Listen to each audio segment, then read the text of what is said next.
Welcome back everyone, Patrick here, moving on to another question dealing with quadratic relations. So we have a rectangle that has a length that is 3 times its width. And given that scenario in part A, we got to make a table or tables comparing the width to the width to the area, and then the length to the area. And then in part B, we got to graph and describe all 3 of these relations here, and then include in the graph either a line or curve of best fit, depending on whether that relation is linear or nonlinear. So just to start off with a diagram, what we're working with is we got a rectangle over here. And we're told that the length is 3 times the width. So what I'm going to do is I'm actually going to introduce a variable here. I'm going to let x equal the width of the rectangle. And so the width here would be x. What's the length going to be? Well, it's 3 times the width, so we would represent the length as 3x. Now you can also let x equal the length if you wanted to, right? So this could be x, and then the width is 1/3 of that. So you could have x and then 1/3 x, but then you're just dealing with fractions. I think it's better to represent the width with a variable, and then the length would just be 3 times that variable. You also don't have to necessarily use x. You can use maybe like w, and this would be 3w. I'm just going to use x as the variable. So there's multiple ways to go about it. It's not going to change any of the relations of whether they're going to be linear or nonlinear. Okay, but this is the way that I'm going to go about it here. So what we do in part A is we got to make 3 tables, and what I'm actually going to do just to save time is I'm going to make one big table, but it's going to have 3 different columns. So we're going to have a column for the width, right? Now that's going to be x, right? That's what we let the width be. Then we're going to have the length, which is going to be 3x, and then we're going to have a column for the area of the rectangle. Now what is area? The area of a rectangle is the length times the width, right, in general for any rectangle. Now the length we represent it as 3x, and then the width we represent as x, like that. So multiplying those two, we end up with 3x squared. So that's the formula for the area of this particular rectangle that we're working with, right? This is not going to be for any rectangle. It's just this particular one where we have the length being 3 times the width. And then from here, what you want to do is we could start off with the width, because that's the variable we define. So we can write out a bunch of different widths. Let's actually start at 0. Well, if we have a width of 0, right, then notice that we're not going to have a rectangle. Then the length is going to be 0, the area is going to be 0 as well. What if the width is 1? Well, then the length is going to be 3, right? 3 times 1. And then the area is going to be 1 times 3. So it would end up being 3. What if the width is 2? Well, then the length is going to be 6, right? 3 times the 2. And then the area is going to be 2 times the 6, which would be 12. And also you can confirm this formula here. So for example, if we plug in 2 for the x, we'd end up with 3, 2 to the power of 2, which would be 3 times 4, right? We do the exponent first, and then 3 times 4 gives us 12. So to get this, you could either plug this in here into the formula, or you could just multiply these 2 columns. All right, let's do a couple of more points. So we'll have 3. In that case, if the width is 3, then the length is going to be 9. 3 times 9 would give us 27. Another thing I want to mention is we're actually not dealing with any particular units here, right? These are unitless values, but if we did, so for example, if this was like 1 centimeter, then this would be 3 centimeters, right? The width and length are in terms of centimeters, and this would be centimeters squared, right? The area is units squared. So whatever units you're working with here for the width and length, this unit here would be that unit squared. Okay, but we're not given any particular units, so I'm just going to keep it as numbers, but wanted to mention that. So we'll have here 4, then we'll have 12, then we'll have 48, and let's go one more. We'll have 5, 15, and then 5 times 15 would give us 75.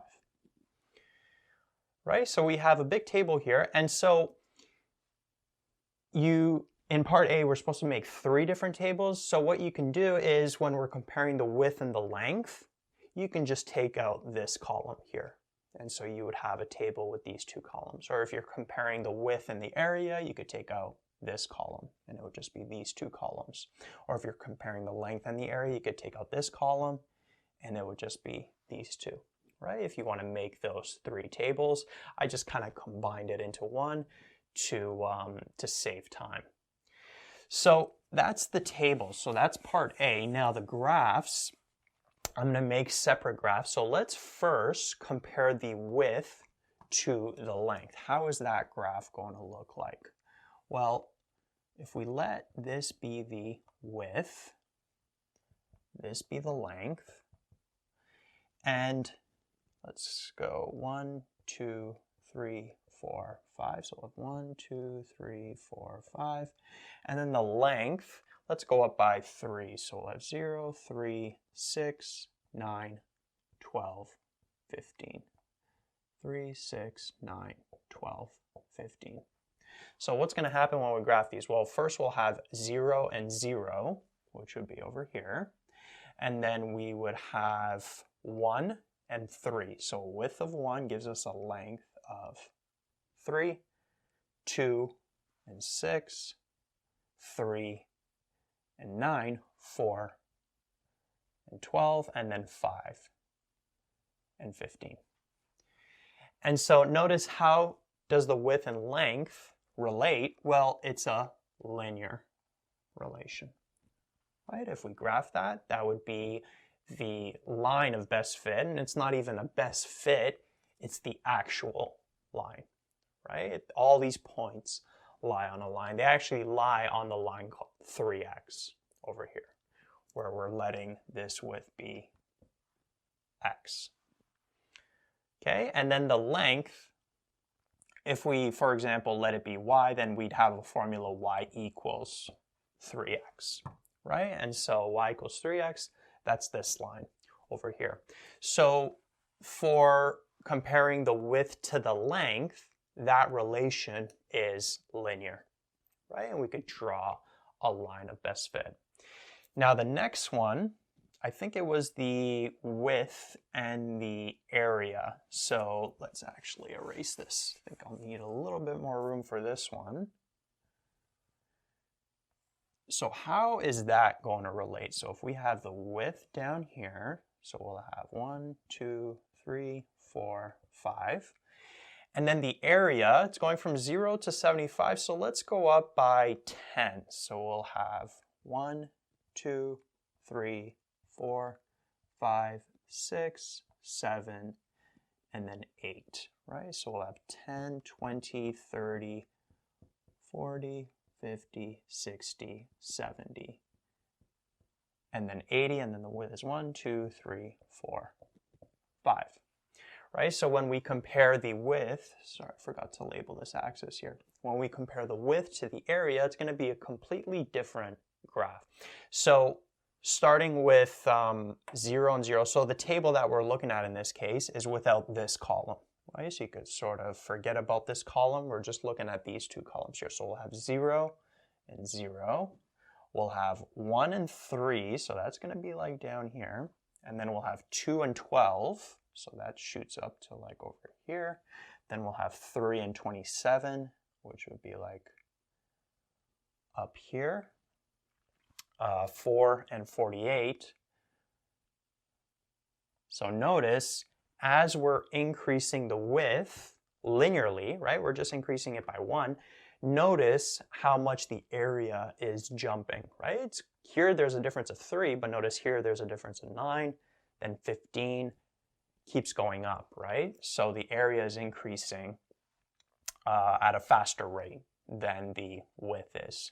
And then we'll have 5 and 75. That would be like up here, right? So you can see from the graph, this is not a linear relation, right? And we could even tell from the formula, it's a quadratic. So what we would have is we would have a curve of best fit like that, right? The graph y equals 3x squared, it actually looks like this if we look at it abstract, right? But because we're dealing with a word problem, we're not really, you can't have a negative width, right? So we're kind of just ignoring this portion of the graph, right? For this particular word problem, right? So we're just looking at this part, and that's the curve right there. Okay, so it's a nonlinear relation, and it's a quadratic relation. Okay, and that's the curve of best fit there.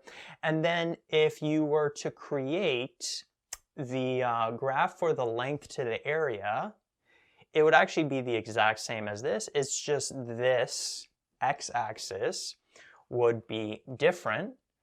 What you can do is that instead of these numbers here, you could just put these ones over here. Okay, so if you graphed it on the same graph, right? If you took this curve, the width to area curve, and also on the same graph, you graph the length to area curve, okay, it's just going to be wider, right? Because this point here would end up being at 3 and 3. So it would be over here. And then the next one would be, this point here would be at 6, right? So it would just be, let me show you. So let's pretend that this, for example, is this one, the width to area. Then the length to area is just going to be a little wider, like that. Okay, if you graph them on the same graph. But I'm making separate graphs here, so all I'm going to do is just change this to be length. And notice the length is going up by 3's here. So all that would happen is we'd have 3, 6, 9, 12, and then 15. So it's still a quadratic relation. It's still a nonlinear relation, okay? And it's still going to be a curve of best fit. Again, comparing it to the width to area graph, though, is just going to be a little stretched out to the right. Okay, so I would actually probably recommend that you graph it on the same graph. Here, just to kind of save time and room on the whiteboard, I drew separate graphs for the width to area to the length to area, but they're both nevertheless quadratic relations, and both of them have a curve of best fit.